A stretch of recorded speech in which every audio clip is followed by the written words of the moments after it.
Probably going to see that burning chair a fair bit now, but just don't worry too much about the context. It's just a good omen. So never fear the chair. The chair was harmed. Don't worry about the chair. Hello again. It has been a minute. Very different environment going on now, but finally got to the factory, which is sick. It's been a lot of work. It's been a lot to do, a lot in the back end. At the same time, pretty fresh into this new job that is really good. Like, I actually love it. So yes, making time when I can. Had some like extremely great help from some very great people. I'm very grateful for that. Yeah, it made it a whole lot easier because it's been a lot. It was probably a fair bit rougher here than I was, I guess, expecting, but done a fair bit of tidying up and setting up, and I've just come to a realization that I'm never going to be happy with it. So I need to give up on it trying to be perfect and actually use the space. So that's what I'm trying to do. I used the hoist for the first time really yesterday, other than testing that it actually worked. But yeah, got a car off and had a look over this one that I'm trying to sell. But then more importantly, got my bloody Forester onto the hoist, which I've got a hoist, man. It's sick. The amount of work, done on the ground over the years has been quite substantial. Used hoist before, obviously, but yeah, never had my own, so it's really cool. I guess just to show you, the first thing I've done, got these fancy bonnet struts for the Forester. Logic is trying to make a Subaru engine work as a drift car, so the bonnet will be up a lot and it's going to make it easier to pull the engine out.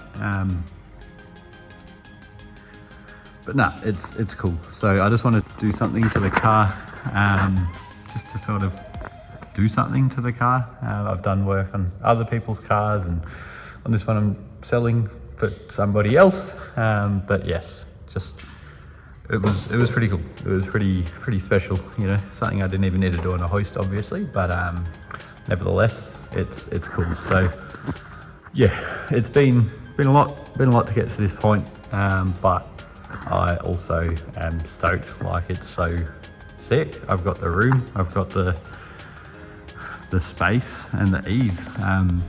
Yeah, it's something I've wanted to do for an extremely long time. I was very grateful that I can now do it, so it's good. I think it's enough work outside of normal work, and I really just want to start doing some fun stuff. So I'm actually going to lift the Forester up so I can show sort of what's going on underneath, where it's pretty much at. Just as a quick recap, plus it means I can just lift the car up and use a hoist. So lift her up quickly.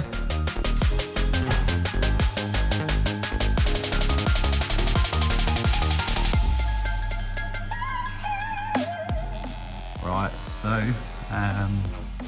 hoist, lift, good. Not rolling around on the ground. I think I'm getting too old for it. I think I've had enough of it. So how much easier it would have been to do this up to this point on a hoist, obviously substantial, but nevertheless, I'm still pretty proud of myself for how everything sits at the minute. So it's cool. What I'm going to do, flip the camera around. I'm going to have to start a new video.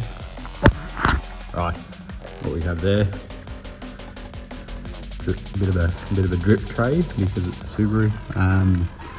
Right, so EL diff is in the car. Now what we've got at the minute is these very put together, I don't even know what you want to call them, but it's just to hold the diff in place basically. I can't remember how much I went into this last time, but the idea with that is it hangs the diff so the diff can be supported. I mean, it didn't fall out, that's really only tack welded and pretty questionably welded together up there, but we won't get too close. But it made the trip over on the car trailer, didn't break. So I think this is going to be a lot easier to see sort of what's what's going on, what's been involved. Now, so I guess basic sort of things. I think I did do this in a video, but that mark there is the big substantial one that took a very long amount of time to get. Just making sure center of the car both ways, right? Got marks running the whole way down as well, and that's keeping everything nice and centered and true to the trans. Obviously the auto is not going to stay in it. Something same output on these as a 6-speed, which it's going to get. So regardless, then basically what we've got is center lines of the diff, pinion, you can probably see through there, where that's going to run to the back of the box. Bluetooth brakes, which is cool. But yeah, so it's cool. I've had this on angles, it's obviously going to move a bit, but because of the coilovers before I actually put the link arms in. But I think it's 2 degrees I want of like pinion angle, which at the minute I think it was sitting somewhere around there. But even just being able to like level the hoist instead of jacking the car up and then putting it down on stands and it being a couple mil out and then going up again, like it's going to make it so much easier and so much nicer to do and so much more enjoyable to do. This is obviously the fantastic diff center, but yeah, what I'm going to show now is just sort of where that wheel is sitting on the passenger side. If you look at sort of, I guess, the front to back. This was the ride height, which is obviously going to be sacked, so that's actually going to be sort of like a max travel type thing.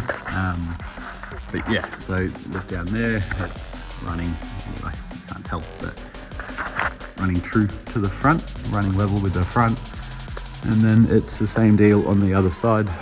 So spacing left to right, I'm very happy with it.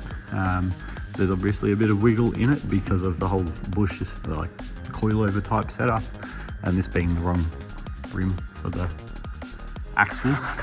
But yes, it is all pretty bloody good. I'm very happy with it. So the next steps from this really are to go back to the falling boxes which I've got, and look at where they run, how it's going to sit. Obviously stuff like that is an issue which will be rectified. Nothing an angle grinder and some sticky tape can't fix. And then just looking at travel, thinking about how much travel we actually want, remembering that it is a drift car at the end of the day. Basically that should be a lot easier to see where it's sort of at, what the plan is and where it's sort of going. Yeah, it's cool, it's exciting. I can't wait to actually get stuck into this and start doing all of the bits to it, because it's just going to be nice and it's going to be so much easier. Factory things never ending, there's still a lot to do. Lighting obviously needs to be a little bit better, but also trying to just take it one thing at a time and not overdo it. So I'm just going to wrap it up there. Just sort of wanted to give an update because it's been a while. It's been a decent amount of time since actually any sort of updates on the progress, but we're back into it and yeah, I'm excited. So thanks for watching and we'll catch you soon.